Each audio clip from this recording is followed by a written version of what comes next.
Bueno, muchachos, hablando de diferencia de potencial, vamos a hacer una pequeña analogía. Una analogía es básicamente una comparación, dicho así, bien en simple, por si acaso. Entonces, en esta comparación vamos a comparar lo que yo explicaba de las cargas eléctricas con dos estanques que tienen, uno tiene líquido, esto es agua nomás, teñida, y el otro está vacío, ¿sí? Si ustedes ven, hay una diferencia, ¿no? Evidentemente la diferencia obvia es que este está vacío y este está con líquido. Sin embargo, ¿cómo yo sé que existe una diferencia de potencial ahora? ¿Sí? Porque resulta que la gravedad, ¿no es cierto?, la fuerza de gravedad terrestre, actuaría por igual en las moléculas de agua que están aquí y acá.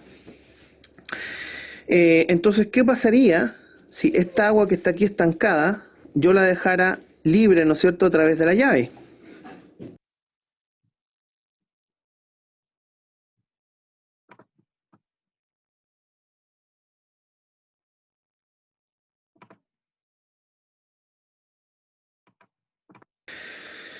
¿Qué pasaría entonces si yo dejara esa agua moverse libremente a través de la llave? Va a ocurrir que la diferencia de potencial, como existe esta diferencia de altura aquí, por lo tanto una diferencia de energía potencial, va a ocurrir que desde donde hay más energía hasta donde hay menos energía, va a haber un flujo, en este caso de agua, que podemos llamarle fácilmente corriente de agua. Entonces, si abrimos la llave,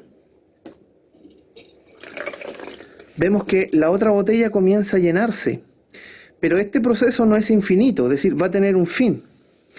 Y adivinen cuál va a ser el fin, que algunos ya lo están sospechando. Exactamente cuando los dos recipientes, ¿no es cierto?, tengan exactamente el mismo nivel de líquido o la misma altura que tienen en este caso con la Tierra, ¿sí?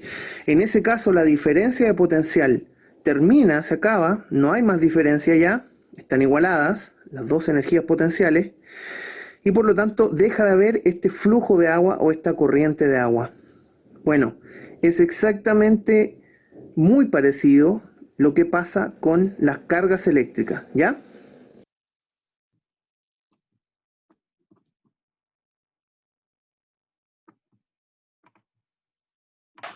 Y ahora sí, ahí está explicado el tema de la diferencia potencial. Les voy a poner otro video que es un poquito más abstracto, pero más didáctico, donde explico esto con cargas eléctricas, o más bien dicho, con cosas que representarían las cargas eléctricas. ¿Ya? Espérense. Bueno, muchachos, para graficar un poco mejor lo que les quería contar, eso de las cargas eléctricas y la diferencia potencial, aquí hice un pequeño montaje, ¿cierto?, donde tengo cargas negativas a un lado, en un cuerpo, por así decirlo, y cargas positivas, y al otro lado también. La diferencia es que este cuerpo, por tener más cargas negativas, está cargado negativamente. Se fijan que no significa que no existan cargas negativas, positivas, perdón. Que un cuerpo esté cargado negativamente significa que existen más cargas negativas que positivas. Al revés, un cuerpo cargado positivamente significa que tiene pocas cargas negativas o más cargas positivas que negativas. Entonces, carga positiva, cargado negativamente. Entonces, ¿cuál es la diferencia entre caerse de un edificio de 10 pisos y caerse de la cama? Súper fácil, ¿cierto? La diferencia es grande porque si te caes de un edificio de 10 pisos no vas a sobrevivir para contarlo. Si te caes de la cama va a ser una anécdota y eso es debido a la energía que hay implícita en ambas caídas, ¿verdad? Caerse de 10 pisos de altura tiene una mayor disipación de energía porque al tener más altura teníamos mayor energía potencial gravitacional, ¿verdad? En cambio, caerse de la cama es distinto porque tenemos una menor diferencia de altura, la energía es menor y por lo tanto la disipación de nuestro cuerpo al chocar con el piso es menor, por lo tanto el daño es menor. Bueno, en el caso de las cargas eléctricas, ¿cuál es la famosa diferencia de potencial? La diferencia de potencial viene dada por la cantidad de cargas en cada cuerpo, ¿se fijan? Esta es la famosa diferencia potencial. Lo que en una energía gravitacional sería la diferencia de altura, en mi caso la variable aquí es la diferencia de cargas eléctricas. ¿Sí? Entonces, esta partícula cargada negativamente y esta partícula cargada positivamente experimentan una atracción. Y si en determinado momento le ofrecemos un camino a estas partículas, por ejemplo un alambre, un cable, le ofrecemos un camino por el cual moverse, lo que va a ocurrir es que la diferencia de potencial se va a anular, se va a intentar anular. ¿Y cómo es eso? Las cargas negativas van a empezar a trasladarse hacia donde hay menor cantidad de cargas negativas o hacia la carga positiva, de esta forma. ¿Se fijan?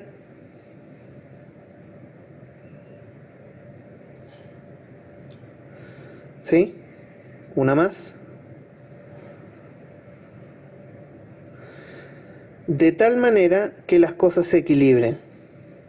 Cuando tengo equilibrio, eso se llama el equilibrio electrostático. Cuando tengo equilibrio, cesa el movimiento de cargas eléctricas por el camino que le hice. Y eso significa que, por ejemplo, tengo mi sistema en estado neutro, ¿ya? Porque tengo igual cantidad de cargas positivas que negativas a ambos lados de este cable, del conductor.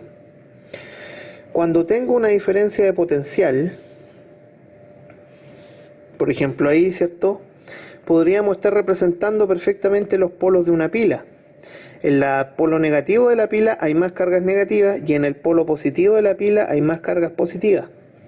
A medida que usamos la pila, ¿no es cierto?, estos electrones van pasando a través de los cables del circuito, de manera que en determinado momento a la pila se le acaba la carga, es decir, se iguala la cantidad de cargas en ambos polos, se neutraliza, ¿se fijan? Bien, esto lo podemos explicar mejor con un montaje que van a ver ustedes a continuación.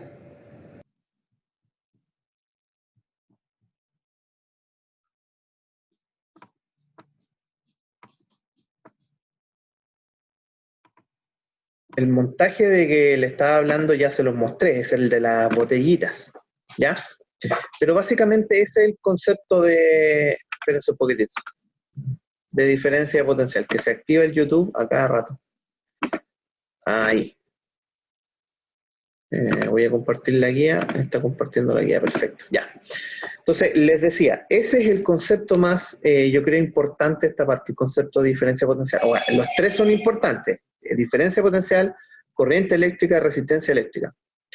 Pero en esta parte es el concepto de diferencia de potencial, ¿ya?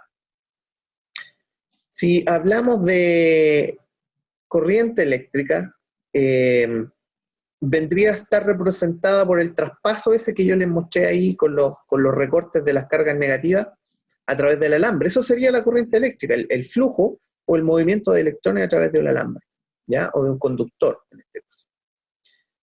Bien, vamos a dejar ese concepto, porque es un concepto un poco más, que requiere de un poco más explicación, para la próxima clase, donde vamos a ver también la famosa ley de Ohm, ¿ya?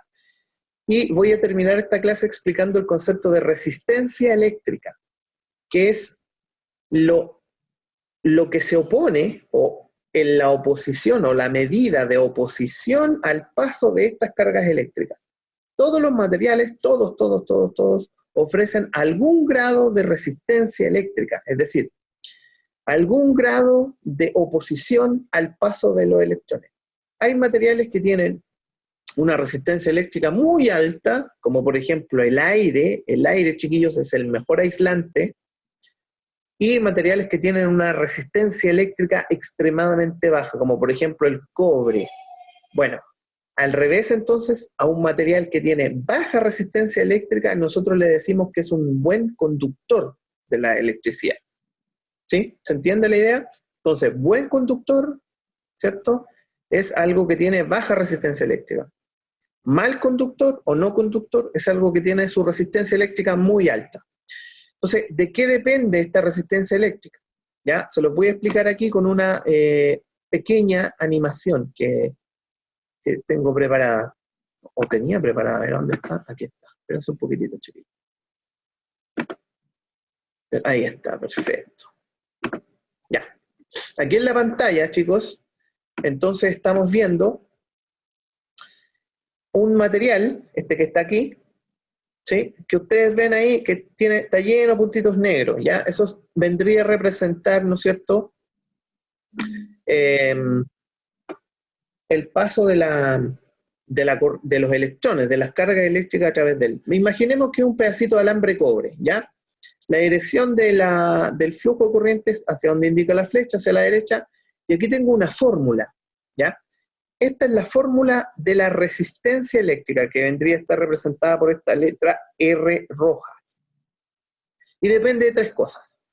Depende de, primero que todo, de un valor constante para cada material, o sea, una constante para cada material que se llama resistividad. Aquí está en inglés que se dice resistivity, ¿ok? La resistividad, chiquillos, viene dada para cada material, o sea, cada material tiene la suya propia. Y si ustedes se fijan en la ecuación, resistencia y resistividad son directamente proporcionales, ¿no? Es decir, si el material es muy resistivo, es altamente resistivo, la resistencia también va a ser alta. Así que son dos cosas que son directamente proporcionales, ¿ya? Si yo aumento la resistividad, entonces, ustedes se fijan que empieza a crecer también la resistencia, ¿ven? ¿Se fijan? Incluso aquí, el programa este me calcula la resistencia a medida que yo cambio las variables aquí. Aquí solo estoy cambiando la resistividad. Ya ven ustedes que al subir la resistividad, es decir, al poner un material más resistivo, la resistencia aumenta. Si la disminuyo la resistencia disminuye. ¿Ya? Bien, ¿qué pasa con esta letra L? La resistencia también depende del largo del conductor o del largo del cable. Si yo tengo un cable extremadamente largo, voy a tener una resistencia extremadamente alta. ¿Se fijan? ¿Cómo se agranda aquí el cable también? Abajo. Y si tengo un cable cortito, si el cable es cortito, la longitud es chiquitita, la resistencia también es chiquitita. Es decir, la resistencia eléctrica es directamente proporcional a la resistividad y al largo del conductor. A mayor largo, mayor resistencia. Esta letra A que está aquí abajo, en inverso con la resistencia, es el área del conductor, que vendría a ser esa área circular que tienen que atravesar los electrones por el conductor. ¿Ya? Si esa área es muy grande, la resistencia se achica. ¿Se fijan? Son inversamente proporcionales la resistencia y el área. Y si el área es muy chiquitita, si tengo un área muy chiquitita, la resistencia crece. Es decir, menor área, mayor resistencia. Mayor área, menor resistencia. ¿Ya? Así que cuando uno quiere tener un cable que conduzca excelentemente bien la electricidad y tener baja resistencia, lo que uno busca es que el cable sea lo más grueso posible, ¿sí? Es decir, que tenga un área muy grande y además que su longitud sea cortita. Al tener un área grande y una longitud chiquitita, mi resistencia disminuye drásticamente. Y evidentemente uno va a elegir un material cuya resistividad sea decente, ¿cierto? Que tenga una resistividad baja, si lo que uno quiere es que el material conduzca bien la electricidad. Si uno quiere lo contrario, si quiere aislar o tener un material aislante que no conduzca la electricidad, va a buscar un material de resistencia alta, ojalá que sea largo y ojalá que tenga un área muy chiquitita. De esa manera logro una gran resistencia eléctrica. ¿Sí? Recuerden entonces, alta resistencia implica longitud grande, área chica, resistividad grande. Si quiero baja resistencia, área grande, longitud corta, resistividad bajita. ¿Ya? Esa sería la famosa resistencia eléctrica. En la siguiente clase les voy a mostrar cómo se ve una resistencia eléctrica de uso común, cuál es el aspecto físico que tienen estos aparatos, porque son unos componentes, ¿ya? Y vamos a estar viendo la ley de Ohm. Ya chicos, yo dejo esta parte hasta aquí.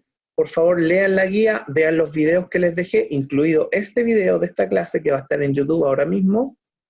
Y el próximo lunes vamos a estar hablando de corriente eléctrica y la ley de Ohm, ¿vale?